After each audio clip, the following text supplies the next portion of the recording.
Well, it really is an honor to be here, and I'm so glad to be here on a day when you guys are fighting for educational freedom. My wife, as you can see, is 16 or 22, or actually we're really not sure, no one knows, but she was born pregnant, so we have a 28-year-old son, and I'm 42, and I have a 28-year-old son, and there was no sin involved in this, so it was really kind of amazing. I got to adopt the kids when we got married. Archer is starting his first job this summer as a resident physician, well, not a resident physician, as an actual physician and professor at the Mayo Clinic in Jacksonville, Florida.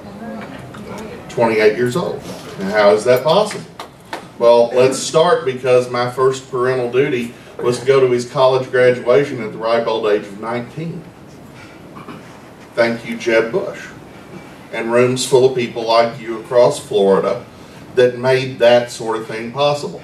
My son is a high school dropout, as you might imagine, and he quit high school because, thank you again, Jeb Bush, in Florida, we've made it possible for anyone, public school student, private school student, homeschool student, to be what we call dual enrolled. So they can go to any college class they wish at any state institution in the state of Florida for free. And just amass all the credits they can amass, and lo and behold, have a 19-year-old who graduated from college and went on to medical school, and then did a residency at Yale and a fellowship at Harvard, and now he's going to Mayo.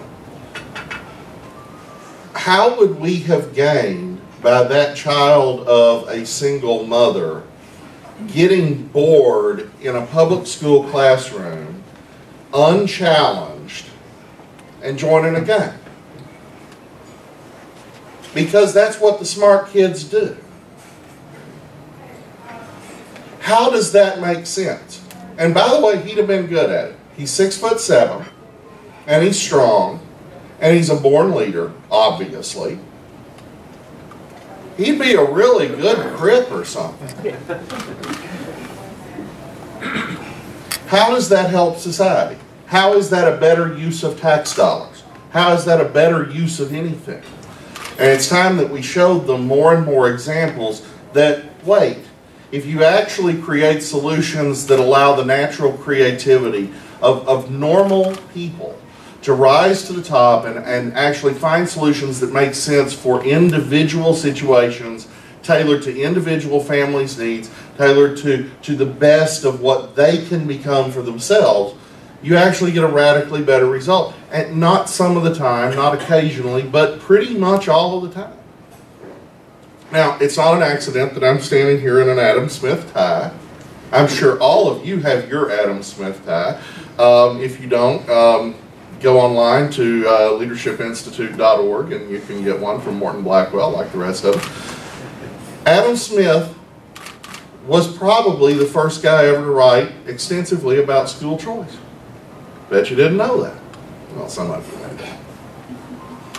And when I was at Cambridge, I discovered that for the first time, and I was kind of shocked about it because, wow, you know, I had heard Newt Gingrich speak about this, and I had heard, you know, several people talk about this. I was a teenager in the 80s, and so, you know, this kind of thing was just getting going, and homeschoolers were still weirdos, and their parents were outcasts, and, you know, those people talking about school choice were never going to succeed ever. What are they thinking? And, you know, all of that. But you know, there were rumblings afoot.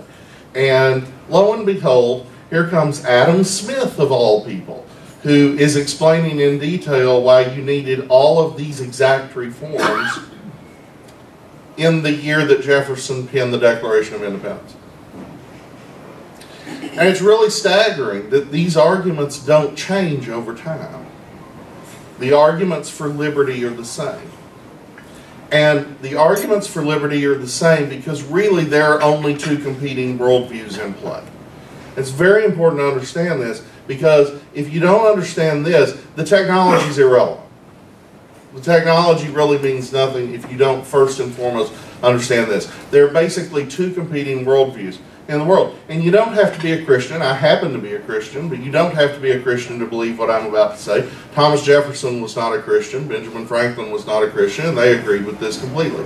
Basically, the worldview of the American Revolution was this: that man is basically corrupt. And therefore, you must diffuse power broadly and decentralize decision-making widely, or I will pick up the club of power that you've given me and beat you over the head with it and take your wallet. That's it in a nutshell.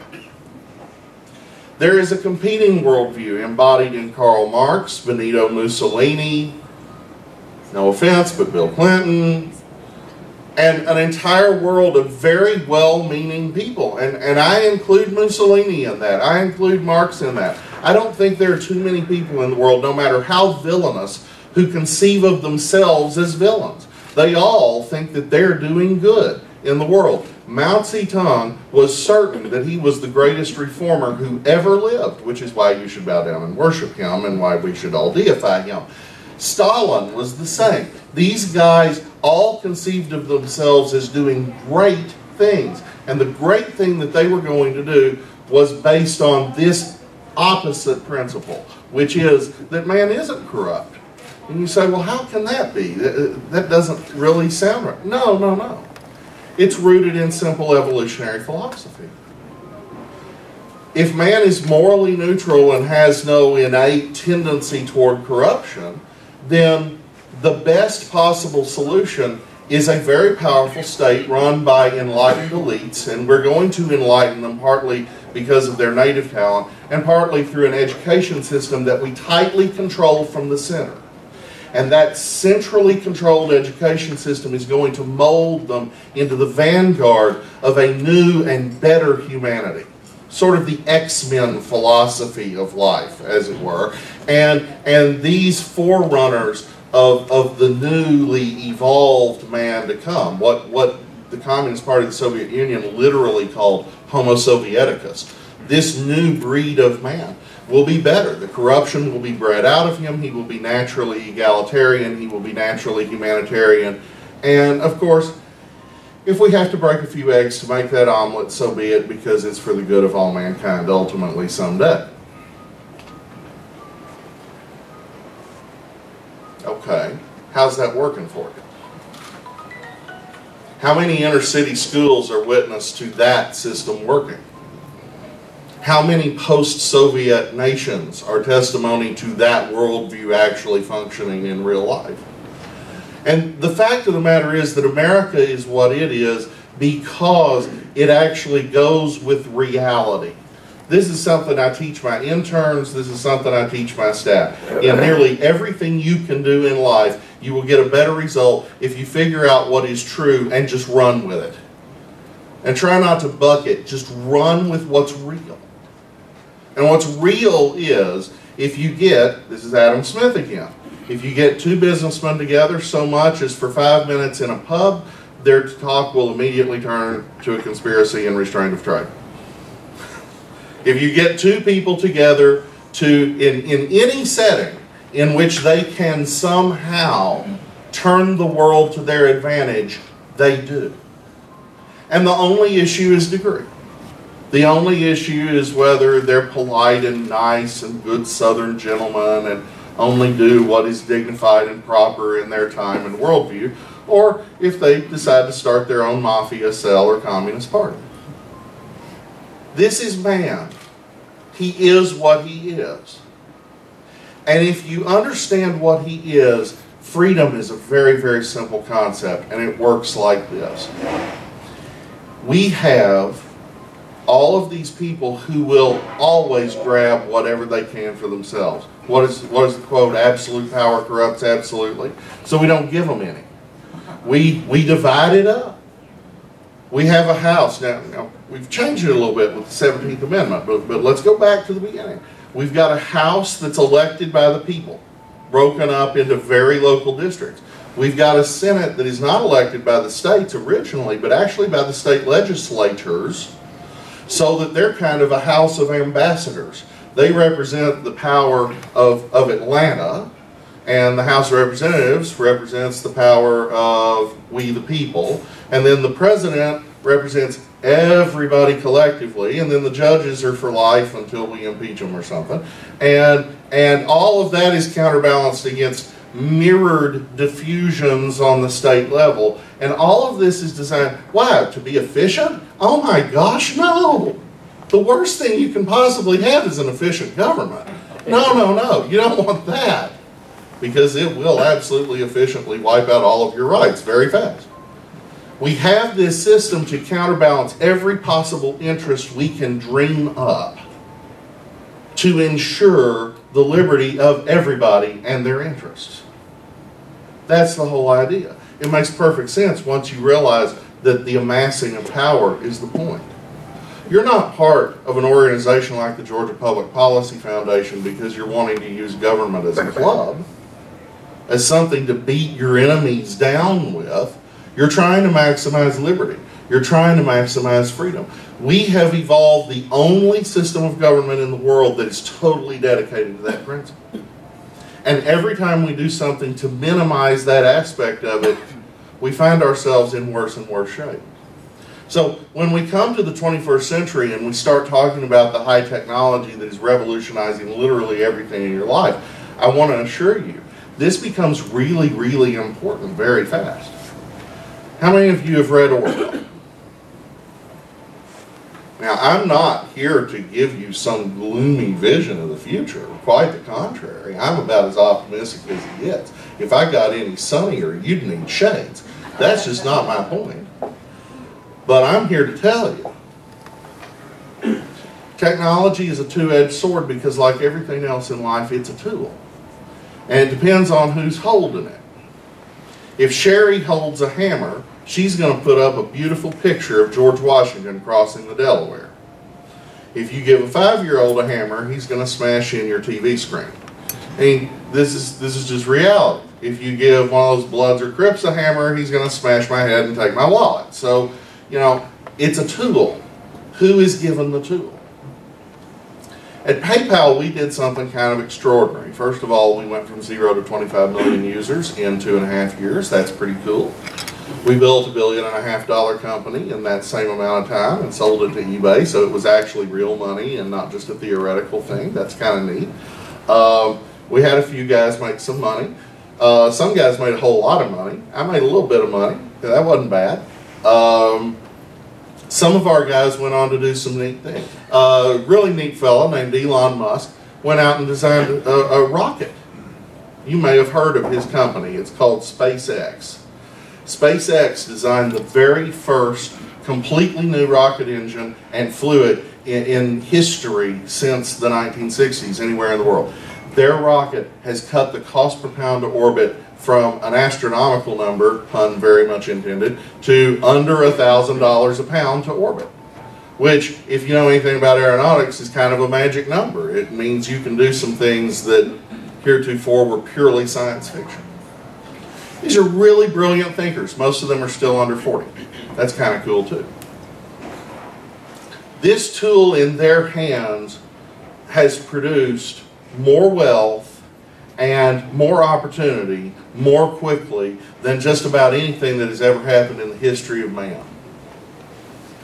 And what I want to tell you is you're going to see more of that, not less. You're going to see it in education. I don't have time to get into the weeds on this or anything, but I want you to think about this.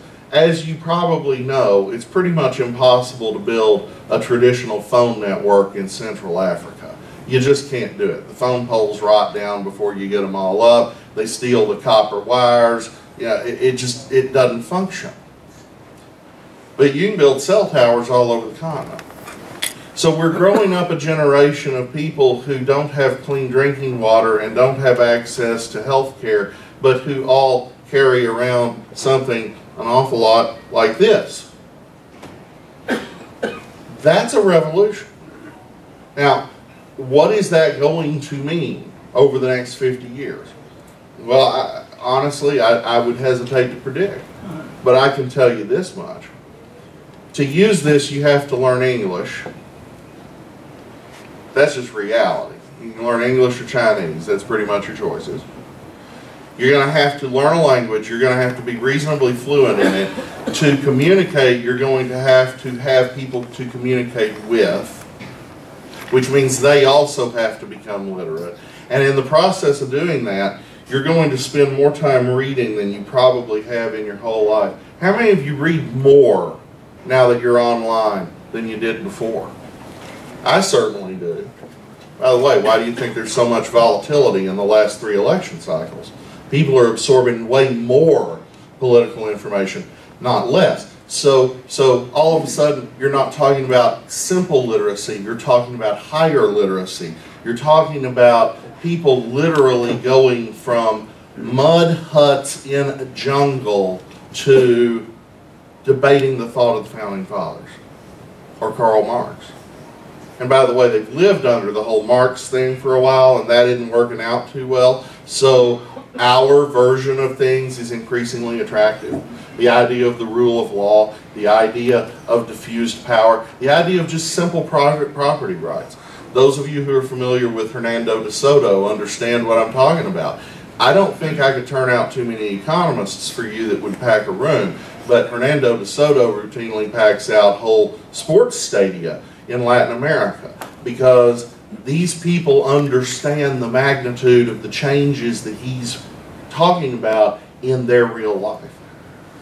And that has had practical results. When you look at a country like Chile, which was just another third world country not that long ago, and in late 2010 actually entered the OECD, which is fancy, economic ease became a first world country.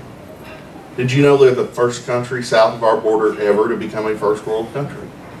That's happened in the past couple of years. Markets work.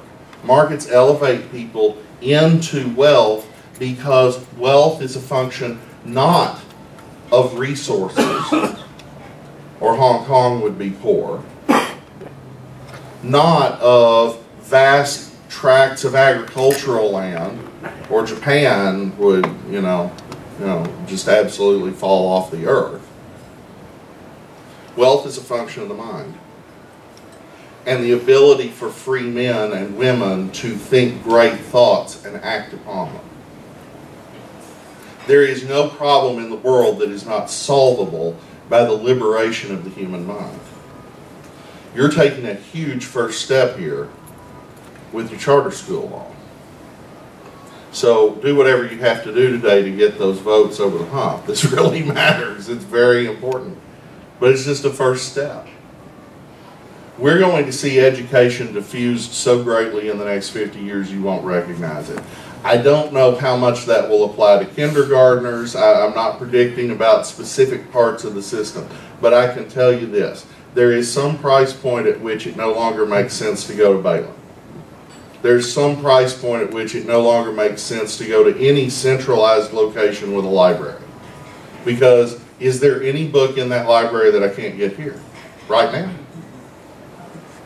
And if you give it a little bit of time to develop out the infrastructure to go with that, I can get any kind of college education I want, any quality of college education I want, not just on this here, but on something like this in Burkina Faso.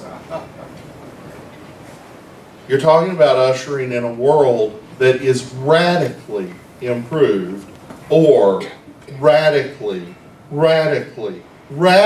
worse, depending only on one thing. And that's pretty much the choices we make in this country over the next few election cycles. Because I assure you, there is one thing that can hold all of that back. Don't ever think that progress is inevitable. Don't ever think that technological advancement is inevitable. Don't think that any of these things are inevitable. We went along from the garden to about Adam Smith with the economy of the world perking along like this. And then one day we had this thing called the Industrial Revolution and did this.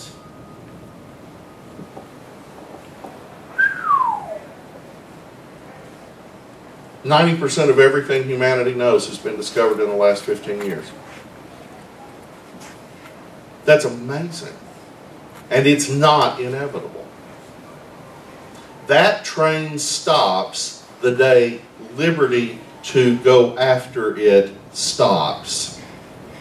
That train stops the minute educational institutions become propaganda instruments and indoctrination camps and not true centers of the mind. Those things become true if you neglect the electoral, because we are a society that is inherently political. Inherently political. Anybody, oh, politics is dirty, I don't want to be involved in that, or, oh, well, you know, I'm not about candidates because, let's be real here, it's the policies that count. I just care about the policies. Personnel is policy. If you elect the wrong guy, he's not going to carry your bill, period.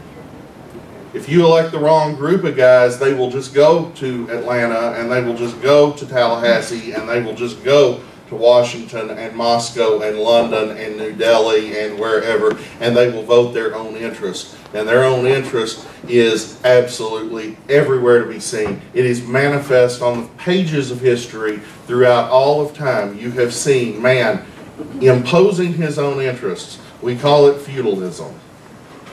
We call it fascism. We call it every kind of nastyism in the world. Only freedom produces these things. Only freedom produces a PayPal or a SpaceX. Only freedom produces children who born to disadvantaged homes who grow up to become great artists and great pianists and great engineers and great doctors. Only freedom permits that on a mass scale in those places.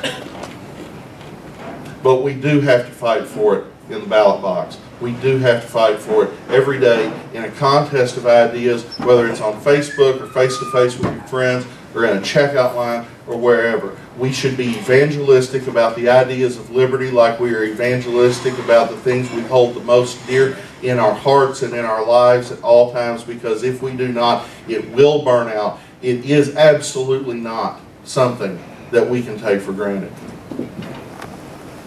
So congratulations on what you're doing today.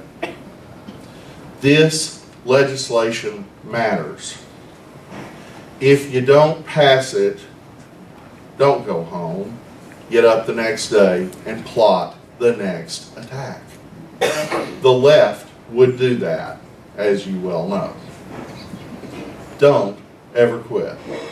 And when you win, because you're going to win, plot what you need to do next. Push back the boundaries of freedom a little bit every day.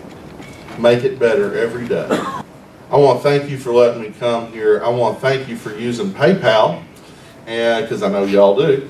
And I want to thank you for having an open mind to what honestly has been the most revolutionary period of our history. Frankly, change is tough. It's very hard for a lot of people.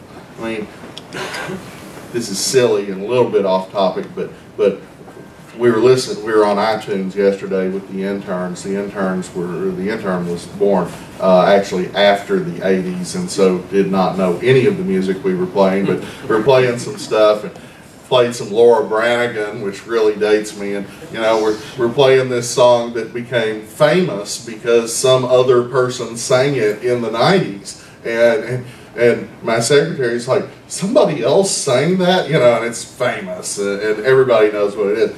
And, you know, we're just completely dating ourselves and looking stupid to the intern. So, when you think about something like that, or George H.W. Bush not recognizing the grocery scanner when he went to the grocery store in '91, or all these different things, you remember, there's only so much anybody can take in. It's hard to adjust to all these changes. I want to encourage you to be the leaders on that too. Just because we've done something the same way forever is not a reason to keep doing it that way. And I was talking to somebody a minute ago, and the reason I brought this up is this. He said to me, you know, we've spent a lot of money on education, putting technology in the schools over the past 20 years, and we don't seem to have gotten that much for it. You know, we put computers on desks, and we've done all these different things. What do we really have? sometimes what you've got to be able to do is think beyond where you are. Technology isn't going to change anything if you use it to do the same old thing.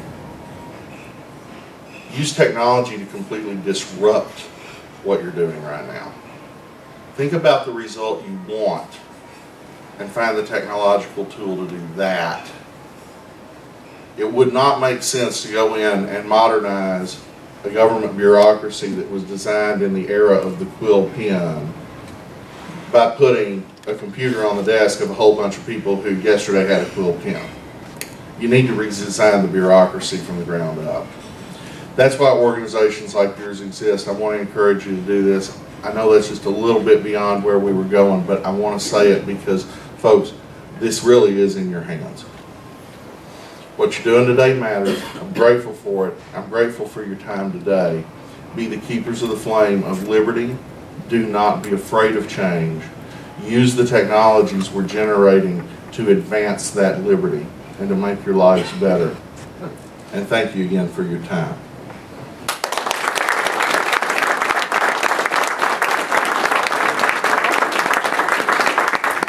We got time for a couple questions. Who's first? I get it back, Neil. Yes, how do you bring the internet revolution or the innovations, the entrepreneurship spirit to what you're talking about to the poor? Well, see, capitalism is the philosophy of the poor. They just don't always know it. And capitalism is technology and vice versa, if you think about it. Now, we have an obligation to explain this. But innovation, technology, capitalism, it's really all the same word. What am I doing when okay, you know, we're back in Little House on the Prairie days, and we've been getting our supplies in on the train from Mankato, and now Nellie Olson's daddy decides, I'm going to go out on a limb and start a general store. I mean, that's kind of high tech for the time. In fact, it's probably the Walmart of its day. That's innovation. That's change. That is an opportunity for a little guy who has nothing to become a big guy who has a lot. And when he does, everybody in the community benefits. He creates jobs. He creates opportunities. There are supplies now that are available at a lower price and more readily available than ever before. All of that is the same thing as, say, inventing this. Because think about what we do with this. First thing I did with this was I ordered my iPad on it. This is a general store. How cool is that? I get it. It's in my hand. I don't have to go to the store. I didn't have to spend gas. I didn't have to buy a hybrid like they tell me I have to do. I get on here and I find exactly what I need with perfect information, the way Adam Smith taught us a market's supposed to work, so I know what everybody's charging. It's the same concept. It's the same concept as Lincoln subsidizing the Transcontinental Railroad. You know, and this is a good role for government. I'm not saying we want a big government or anything, but when government actually does things that are positive toward research, that's very, very helpful. Because what we're doing is we are encouraging the little guy, the poor kid from Arkansas like me who didn't grow up with anything, to have a shot at going out and doing something great. That's what it is. So what we have to do when talking to the poor is explain to them, look, a handout doesn't help you get there, but a hand up does. If we can help you become wealthy, you can hire all your friends and now they all have jobs too. If I just hand you a check, you're never going to get off it. People aren't stupid, and people want to get ahead. That's innate in us. So we just got to be relentless on not despising the safety net, but on extolling the virtues of opportunity. And we got to do it all the time. We got to be evangelistic about that. Right. Up front. I'm looking at tools like Mind Mixer and Granicus for civic engagement, identifying leaders at the grassroots level around conservative issues, and hopefully getting some participated ideation going on using technologies. Give me your thoughts on that, because I'm just kind of starting to look at the tools that cities and municipalities and local community groups can use for that purpose. It's probably a longer discussion than we have time for right here, but I'd love to visit with you about it. I can get you my contact information. I'll help you any way I can. We should embrace and try those tools. Some of those tools are good, some of those tools are not as good, and some of those tools are going to be a whole lot better after you work with them and give feedback to the engineers who created them. Hey, if you tweaked it this way, we need this. And you know, this is part of it. We've got to be willing to be the laboratory. That's really what the last part of what I was saying a minute ago was about. You've got to be willing to pick up these tools and try them. Be the early adopter. Don't wait for somebody else to figure it out, because the somebody else will always be a leftist. Always. And probably a 29-year-old leftist with a really large budget from the Tides Foundation. So you need to be the early adopter. Be the first guy with the phone. Get the cool app on it and try it and see how that helps your civic involvement. And don't be afraid of the change. Look, I know this is way simplistic compared to the question you asked, but I know there are people in the room to whom this applies. So I'm just going to say to you, if you push the wrong button, it won't explode. Push stuff and see how it works. Embrace it. It's fine. It's okay. Yes? Dr. Martin, I have a question about, there's a big trend about people trying to figure out how we teach entrepreneurship in K-12. And there's kind of this there's this cynicism here, because entrepreneurship is all about failure. It's about the fact that you're going to fail many times before you succeed, and you have to keep getting on the horse and keep trying to succeed. However, our education system is starting to continue to move towards failure is not an option. So how do you bridge the two and allow, entrepreneurship to be taught in the school system? I think we have to reconceive of what it means to be an entrepreneur, and I think we have to think about it much more broadly than we have historically. And frankly, our narrowing of it is foolish, because it was always this broad. We discovered the coolest thing here about a year and a half ago, and I'm going to brag a little bit because I can, because it has absolutely nothing to do with me whatsoever, but we discovered that I'm actually descended from one of the first investors in Jamestown. How cool is that? I thought I was probably descended from pig thieves or something, but no. We have cool relatives. It's awesome. So okay. This guy was an Englishman, and he actually put up money to invest in a colony on, we think of Virginia as this really cool place, and all established and all. It was an unknown shore with Indians who would shoot you, and no quick stops at all. I mean, not a single mall, no Ritz-Carltons, and not even an apartment. I mean, it was bad. So he invested in people coming over here. That's entrepreneurship. And it was, because they were looking for a profit. These guys profited on their investment. Some of them got poured out, but most of them made some money eventually. And that's what it is. When guys went into the interior from Jamestown and got out of the swamp where they're all dying of malaria, they figured out, wow, if we started a farm inside Virginia instead of down here on the coast, we could do even better. That's entrepreneurship. When guys went and took advantage of the Homestead Act, and I know Mr. Lincoln isn't super popular in the town he burned down, but still, this was a pretty cool thing that he did. The Homestead Act passed in 1862, and people came from all over the world to get 160 acres. Every one of those is a small business. If we would go back and we would teach people that John D. Rockefeller wasn't this evil guy who had to be trust busted and Ida Tarbell saved the world from him, if we'd go back and say, wait, John D. Rockefeller is a guy who worked sweeping out a factory for 6 cents a day, and 20 years later owned the biggest oil company in the history of the world. That's entrepreneurship. That's what it is. And it shows you yet again, as in every other case in American history pretty much that you can find, every one of these people started with nothing. I mean, okay, Donald Trump didn't start with nothing, but his dad started with nothing. And all of these people grew from an idea to this incredible thing. Whatever it is, you know, if it's going down the Oregon Trail or starting SpaceX. That's how we need to be teaching entrepreneurship, and we need to go back into our history books and start teaching it that way, because when you teach kids that way, you don't have to add business classes, you don't have to add a bunch to the curriculum, but you inculcate the vision of, I can be more than I am. And we've got a whole generation of kids growing up without dads or growing up without moms that if somebody doesn't teach them that, they're never going to know it. And it's really, really important now.